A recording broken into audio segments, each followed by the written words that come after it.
China unveils plans for history's most ambitious hydroelectric project in Tibet. The controversial dam threatens to reshape regional power dynamics. Maybe one way to look at it is to say it's a solid pipe of concrete, a meter in diameter, right around the world. High in the Tibetan Plateau, more than 10,000 feet above sea level, the air is thin, the winds are sharp, and the landscape feels like the last untouched place on Earth. Right here, under the silent gaze of the Himalayas, one of the world's most ambitious engineering projects began. The goal? To tame the Yarlung Tsangpo, a river so powerful it's called the Everest of rivers. Originating near the sacred Mount Kailash, it carves its way through the deepest gorge on the planet before descending into India, where it becomes the mighty Brahmaputra, a lifeline for millions. For decades, engineers saw its staggering elevation drop not as a natural wonder, but as an unparalleled source of energy. If it could be harnessed, it could generate more power than almost any other river on Earth. And so China began. Convoys of trucks carried tons of materials up winding mountain roads. Thousands of workers battled extreme altitude and brutal cold, and then they started pouring concrete directly into a live river at the edge of the sky. This wasn't just another dam, it was a statement, a monumental effort to out-engineer the Himalayas themselves.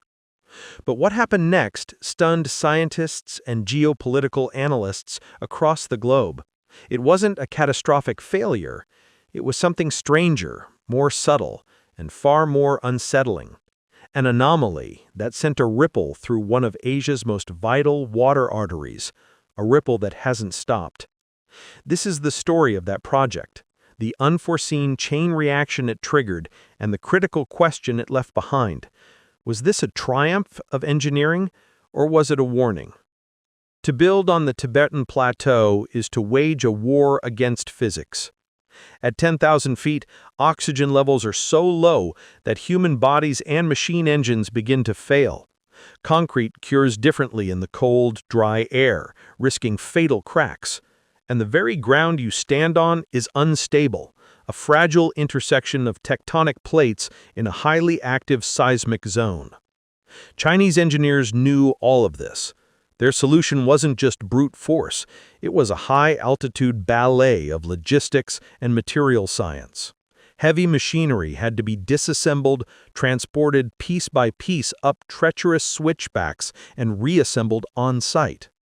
The concrete itself was a custom-formulated mix designed to cure slower and resist the thermal shock of sudden temperature drops. It was pumped through insulated steel tubes snaking down into the canyon, each pour timed to the minute.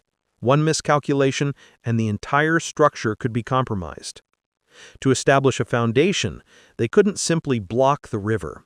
They created small-scale diversions using reinforced barriers, holding back just enough of the flow to work, while on-site sensors and satellite surveillance monitored the water's behavior in real time. The crown jewel of this initial phase was the installation of vertical drop dam modules, stacked concrete cells designed not just to resist water pressure, but to accelerate the flow beneath them. Think of it as a series of underwater terraces, engineered to manage extreme hydrodynamic forces and prevent sediment buildup. To anchor it all to the mountain, titanium anchors were driven deep into the bedrock. For months, the project was a textbook success. Hundreds of experts in geology, hydrology, and structural engineering worked in perfect unison. As the final set of pylons for one of the lesser dams went into place, the mission appeared complete. The river's power was beginning to bend toward turbines still under construction. On the surface, humanity had won. But deep beneath the water, the mountain was just beginning to respond. The first sign of trouble wasn't a sound, or a crack, or a tremor. It was a ghost in the machine, a whisper in the data. Just 48 hours after the final concrete slabs were secured, sensors buried deep in the riverbed began detecting unusual pressure shifts. The readings showed a slight, almost imperceptible rise in underground flow velocity. It was an anomaly, small enough to be a glitch, but persistent enough to warrant a closer look. Engineers on the ground saw nothing. The dam stood firm, but satellite imagery told a different story. The immense weight and redirected force of the new structure had acted like a keystone removed from an ancient arch. It hadn't broken the river, it had unsettled it. Downstream, a massive, decades-old wall of submerged sediment, a natural dam formed by millennia of glacial melt and layered soil, suddenly gave way. There was no explosion, no catastrophic bang, just a silent, massive release of pressure. The surge of water that followed wasn't a biblical flood, but it was fast and powerful. It scoured low-lying canyons, carving new paths. Miles downstream, local villages saw riverbanks swell and irrigation systems collapse. "We didn't hear anything, just the animals running," one farmer from a downstream village in an Indian state reported. "And then we saw the river moving differently. It was angrier, higher." At the dam site, workers were evacuated as a precaution. No injuries were reported, but the mood shifted from triumph to deep uncertainty. The engineers had followed every rule, so why had nature rewritten them? In official terms, this wasn't a disaster. No critical infrastructure was destroyed. But in scientific terms, it was a bombshell. A controlled, state-of-the-art engineering project had triggered an uncontrolled environmental chain reaction.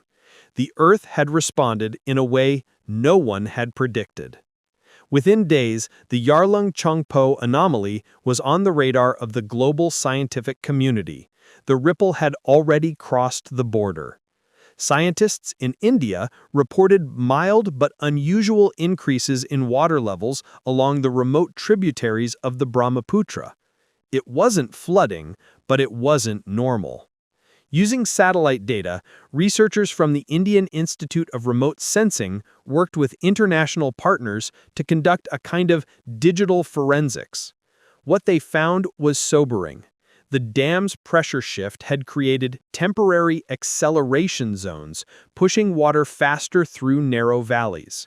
This seemingly minor change had amplified flow rates hundreds of kilometers downstream. The real-world impacts were subtle but immediate. Rice paddies in Assam, India, that depended on predictable water levels suddenly required their planting schedules to shift by weeks. "It's not a flood, it's not a drought, but it's different," one irrigation manager explained. "And when water behaves differently, everything we rely on changes too." This event became a rare opportunity for climate researchers, a chance to test their predictive models in real time. Fluid dynamic simulations suggested that if these new flow patterns continued, the shape of riverbanks in lower Assam and even Bangladesh could be fundamentally altered within a decade, not through slow erosion, but through a permanent shift in the river's behavior. The Chinese scientific community launched internal reviews, officially stating that the dam remained structurally sound. But behind the scenes, the data on unintended regional flow patterns prompted a new, more cautious dialogue. While no formal diplomatic complaints were lodged, research institutions across South Asia began calling for greater data-sharing transparency.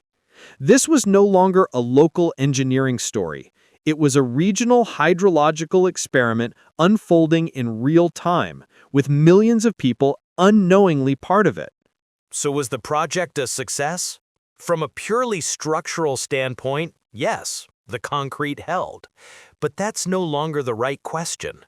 In interviews, environmental planners now speak of systems thinking. They describe the Himalayan watershed as a living organism, dynamic, responsive, and deeply interconnected.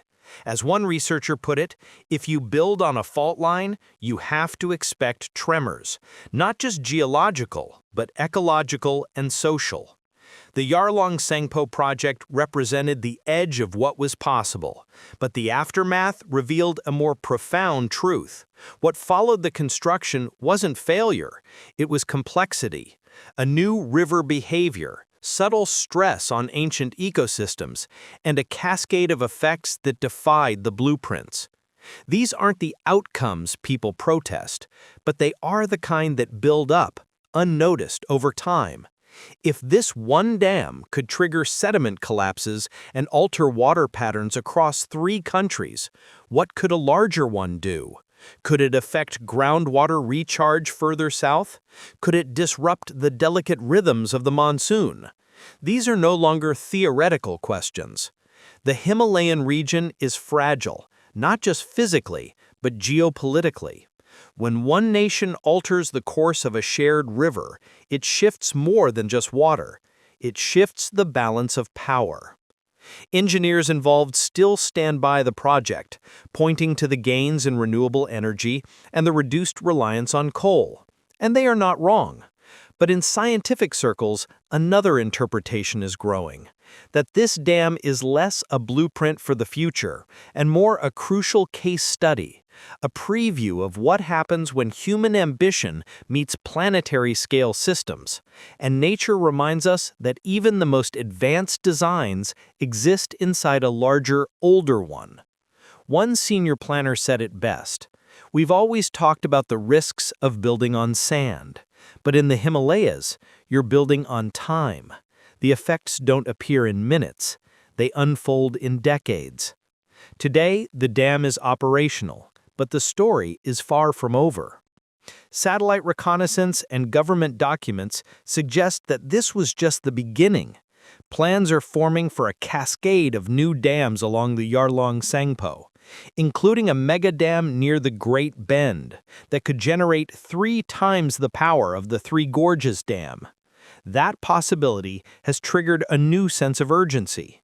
Environmental groups and engineering coalitions in India, Nepal, and Bhutan are calling for multinational dialogue before the next phase begins. They argue that what happened at 10,000 feet set a new precedent. The World Hydrology Council has already included the Yarlung Sangpo case in its agenda for emerging global risks.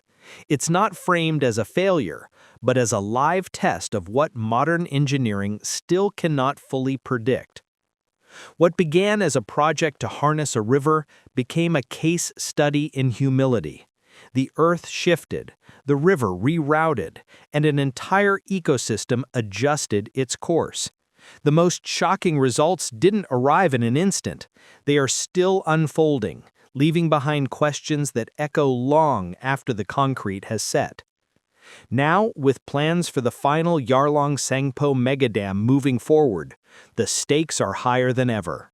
Will this new project trigger even greater tensions among neighboring countries over the control of Asia's most vital water source? Or will the lessons from the first anomaly lead to a new era of cooperation? Let us know your opinion in the comments, and subscribe to keep updated on the technologies and discoveries that are reshaping our world.